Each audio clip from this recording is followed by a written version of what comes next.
ദൈവത്തെ ദർശിച്ചവരാണ് വിശുദ്ധർ. ആ വിശുദ്ധരോടൊപ്പം മാലാഖമാരുമായി സ്വർഗീയ ആനന്ദത്തിൽ ആയിരിക്കുന്ന ഞങ്ങളുടെ വാത്സല്യനിധിയായ അമ്മ ത്രേസ്യാളിൻ്റെയും പ്രിയ സഹോദരങ്ങളായ മണിദാസിൻ്റെയും ബ്രൈറ്റിൻ്റെയും പാവന സ്മരണയ്ക്ക് മുൻപിൽ ബ്രൈറ്റ് ഗ്രൂപ്പ് ഓഫ് അക്കാഡമീസ് പ്രാർത്ഥനാപൂർവം സമർപ്പിക്കുന്നു ഇന്നത്തെ വിശുദ്ധർ. അവതരണം അനിൽ കുഴിഞ്ഞകാല. ആശയം മുത്തയ്യൻ ആൻഡ് സെലിൻ പ്രിയ. സംവിധാനം സ്റ്റെനി ആൻഡ് സ്റ്റെനിച്ച്. ഇന്നേ ദിവസം തിരുസഭ മാതൃകയായി നൽകിയ വിശുദ്ധരെ അനുകരിച്ച് പ്രാർത്ഥനയോടെ ആ പാത പിന്തുടരുന്ന നിങ്ങൾക്കേവർക്കും കർത്താവിൻ്റെ തിരുമുഖം ദർശിക്കാൻ കഴിയട്ടെ എന്ന പ്രാർത്ഥനയോടെ ഞാൻ നിങ്ങളുടെ സ്വന്തം ജസ്റ്റിൻ.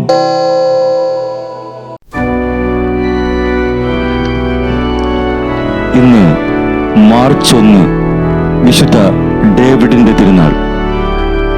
തെക്കേ വെയിൽസിൽ ജനിച്ച ഡേവിഡ് വിശുദ്ധ ജർമ്മൈൻ ഓക്സിയറയുടെ ശിഷ്യനായ പൗളിനസിന്റെ കീഴിൽ വിദ്യാഭ്യാസം ചെയ്ത് തുടർന്ന് ടിക്വിൻ ആശ്രമത്തിൽ വൈദികനാവുകയും ചെയ്തു. മിഷണറി പ്രവർത്തനങ്ങളിൽ മുഴുകവേ പടിഞ്ഞാറൻ പ്രംബോക്ക് ഷെയറിലെ മനോവിയയിലേക്ക് മാറ്റി. അവിടെ ഡേവിഡ് അനവധി ആശ്രമങ്ങൾ സ്ഥാപിച്ചു. പരിപൂർണ മൗനവും തപശ്ചര്യയോടു കൂടിയ പ്രായശ്ചിത്തവും കഠിന അധ്വാനവുമായി അവിടെ പാർത്തിരുന്ന സന്യസ്തർ ജലപാനം മാത്രം ഉള്ളവർ എന്ന പേര് നേടിയെടുത്തു. വിശുദ്ധ നാടായ ജെറുസലേമിലേക്ക് മിഷൻ പ്രവർത്തനം വ്യാപിപ്പിച്ചതറിഞ്ഞ് പാത്രിയാർക്കീസ് ഡേവിഡിനെ ആർച്ച് ബിഷപ്പാക്കി വാഴിച്ചു. ഒരിക്കൽ ജനത്തിനു നടുവിൽ ദൈവവചനം പ്രഘോഷിച്ചു കൊണ്ടിരിക്കുകയായിരുന്ന ഡേവിഡിനെ ഒരു പ്രാവ് പറന്നിറങ്ങി വന്ന് അദ്ദേഹത്തെ എല്ലാവർക്കും കേൾക്കത്തക്ക വിധം ജനക്കൂട്ടത്തിന് മുകളിൽ ഉയർത്തിപ്പിടിച്ചുവെന്ന് പറയപ്പെടുന്നു.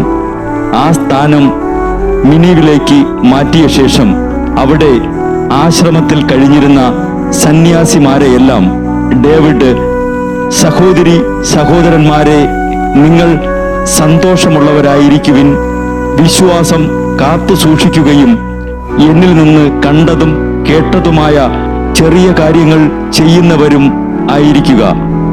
ഒരു കുന്നിൻ മുകളിൽ നിൽക്കുന്ന വിശുദ്ധന്റെ തോളിൽ ഒരു പ്രാവുമായി വെയിൽസിന്റെ മധ്യസ്ഥനും ബ്രിട്ടനിലെ ഏറ്റവും കീർത്തിമാനുമായി വിശുദ്ധ ഡേവിഡ് നിലകൊള്ളുന്നു. 1120 കലിസ്റ്റസ് രണ്ടാമൻ മാർപ്പാപ്പ ഡേവിഡിനെ വിശുദ്ധനെന്ന് നാമകരണം ചെയ്തു. വിശുദ്ധ ഡേവിഡ് എപ്പോഴും ഞങ്ങളും സന്തോഷവാന്മാരായിരിക്കാൻ ഞങ്ങൾക്കു വേണ്ടി അപേക്ഷിക്കണമേ.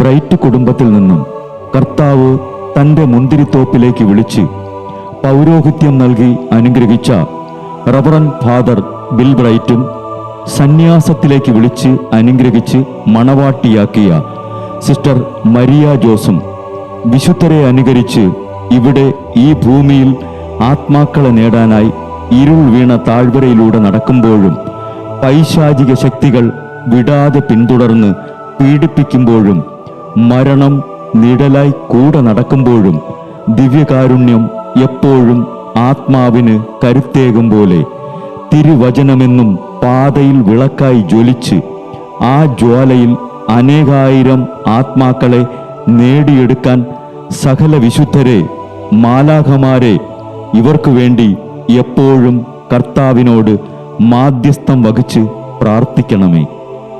അനുദിന വിശുദ്ധർ നടന്ന വഴിയെ നടക്കുന്ന ഇവർക്ക് പിന്നാലെ കൽപ്പനകൾ പാലിച്ച് കരുത്തോടെ നടക്കുന്ന ഞങ്ങളും ഞങ്ങളുടെ പ്രിയപ്പെട്ടവർക്ക് അരികിലെത്തി നിത്യസൗഭാഗ്യം പങ്കിടാൻ അനുഗ്രഹമരുളണമെന്ന് കർത്താവേ, അങ്ങയോട് ഞങ്ങൾ പ്രാർത്ഥിക്കുന്നു.